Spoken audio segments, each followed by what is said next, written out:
Here's how to answer true, false, not given questions. First, read the instructions carefully and check if the questions are true, false, not given, or yes, no, not given. True, false, not given is about factual information in the passage, while yes, no, not given is about opinions in the passage. You may lose marks if you write yes instead of true or no instead of false. So before you start, check what you need to write on your answer sheet. Now, quickly read through the statements, get an idea of the topic, and underline the key words. Try to decide if the statements cover the whole passage or just one specific part. Next, read the first statement carefully and try to understand the exact meaning. Pay particular attention to modifying words such as all or some, always or often, and never and not. These will change the meaning of the statement.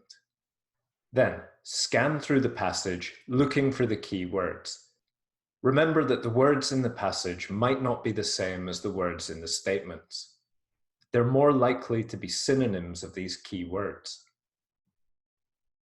When you find a keyword or synonym, read that section carefully and decide if the information in the passage has the same meaning as the statement. If the information in the passage agrees with the statement, write true. If the information in the passage contradicts the statement, write false. And if there's not enough information in the passage to know for sure, write not given. Now you can move on to the next statement. In true, false, not given, the information in the passage is in the same order as the statements. So this means you can start scanning for keywords from the location of the previous answer. Here's one final tip. There's always at least one of each of the answer options.